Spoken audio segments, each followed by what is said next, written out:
Every place has a story. Some stories refuse to stay buried. Tonight we travel to a place that no longer exists on any map. A place that, for nearly 50 years, lived in defiance of every law, every government, every ray of natural sunlight. A place that grew not like a city, but like a tumor, inward, downward, swallowing its own residents whole. They called it Kowloon Walled City, and though the bulldozers came in 1993, and though the gardens were planted over its bones in 1995, there are still those in Hong Kong who insist it was never truly demolished, only buried. To understand what haunts that patch of ground in Kowloon, you must first understand what stood there. In the beginning, it was a small military fort established during the Song dynasty to oversee the salt trade. By the Qing era, it had become a walled garrison watching over the harbour. Then, in 1898, when Britain leased the new territories from China, the walled city was left in a legal limbo. China claimed it. Britain refused to govern it. And so, for almost a century, a few acres of land in the heart of Hong Kong belonged to no one. Nature abhors a vacuum. So does desperation. After the Second World War, refugees poured in. Squatters built shacks against the old fort walls, then concrete, then steel, then more concrete, stacked on top of more concrete until the buildings fused together into a single, monstrous organism. 300 interconnected towers, 14 stories tall, 33,000 people, crammed into a space the size of 4 football pitches. Imagine this: hallways so narrow 2 people cannot pass without turning sideways. Apartments where sunlight has not touched the floor in 40 years. Wires hanging from ceilings in thick, dripping nests. Water pipes leaking onto exposed electrical lines. Children playing on the rooftops because the rooftops were the only place the sun still existed. The residents called the dark passages between buildings the alleys without sky. Outsiders called the entire structure something else. They called it the City of Darkness. And once you stepped inside, locals warned, the city decided whether you came back out.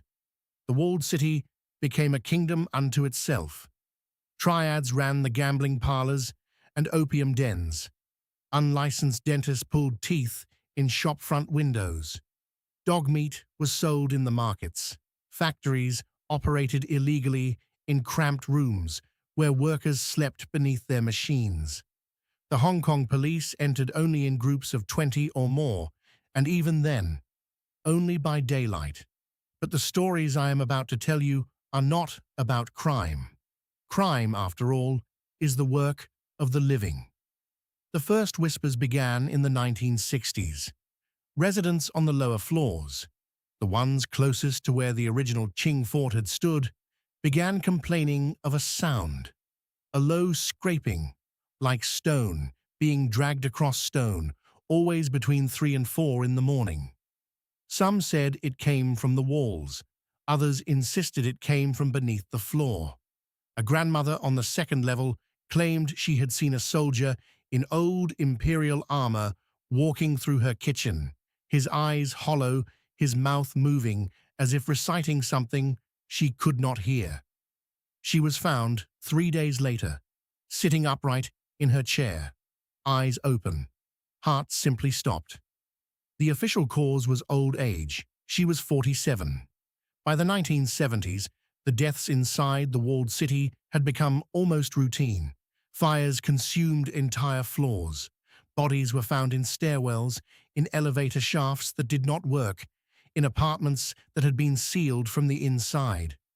The local funeral homes refused to collect certain corpses after dark, claiming that the bodies moved, that they sighed, that on one occasion a corpse opened its eyes and asked the mortician, in perfect Cantonese, why he had taken so long. There was a particular apartment, on the 8th floor of a block known as Sai Xing Building that no tenant could occupy for more than a single month. Children spoke of a woman who stood at the foot of their beds, dripping wet, her long black hair covering her face. When the parents woke, she would already be turning toward the door. And in the morning, there would be wet footprints leading from the bed to the wall, not to the door, to the wall.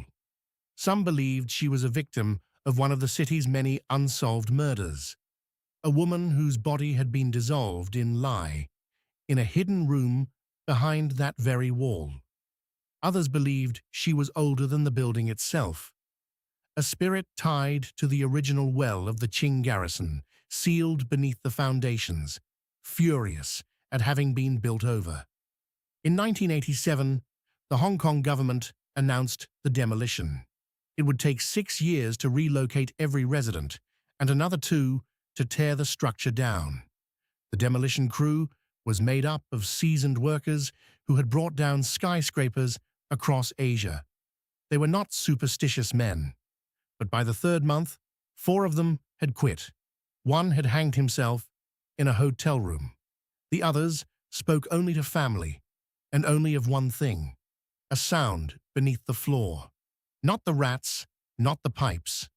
A voice, a child's voice, asking over and over in Old Cantonese, "Why are you taking my house away?" The foreman ordered the floor opened. They found nothing. They sealed it back up. The voice continued for 2 more weeks, then stopped. The day it stopped, another worker died. By 1994, the walled city was gone. In its place, the government built Kowloon Walled City Park, a beautifully landscaped Qing Dynasty garden, complete with pavilions, ponds, and the restored Yamen building that had once been the garrison's administrative heart. It is, by daylight, one of the most peaceful spots in all of Hong Kong. By night, the joggers stop coming. Park staff have reported lights turning on in the Yamen after closing hours, despite the electricity being cut at the breaker. Security cameras have captured figures walking along the pathways at 3 a.m., figures who do not register on thermal imaging, who do not appear on the next camera in sequence. There is one particular corner of the garden, near where the old Sai Xing building once stood, where dogs refuse to walk. They sit, they whine, and then they pull their owners away. A taxi driver named Mr. Chen told a Hong Kong newspaper in 2008 that he had picked up a young woman near the park gates just before dawn. She was soaking wet, though there had been no rain. She gave him an address that did not exist, a building number on a street that had been demolished with the walled city. When he turned to ask her again, the back seat was empty, but the seat was still wet, and there were wet footprints leading from the seat to the floor of the cab, not to the door, to the floor. He stopped driving night shifts after that. There is a Cantonese saying, old as the walled city itself: "What is built on bones must one day be returned to bones." The walled city was built on a fort. The fort was built on a graveyard. The graveyard was built on something older still, something the Song dynasty officials wrote about only in coded language, referring to it as the place where the earth listens. And so, the park staff have learned a quiet rule. Do not speak loudly near the old Yamen at night. Do not whistle in the pavilions. And if you hear a child's voice asking, in Old Cantonese, why you have taken its house away, do not answer. Do not turn around. Walk slowly toward the nearest gate, because the walled city was never truly demolished. It was only pressed downward. And on certain nights, when the air is heavy and the moon is thin, the residents of that buried city remember. They remember the alleys without sky. They remember the doors that opened only inward. And they remember you. If you have ever walked through Kowloon Walled City Park, or felt something watch you from a corner of Hong Kong you could not name? Leave A in the comments below. The Archivist reads each one. Some of them I have heard before. Sleep well, if you can.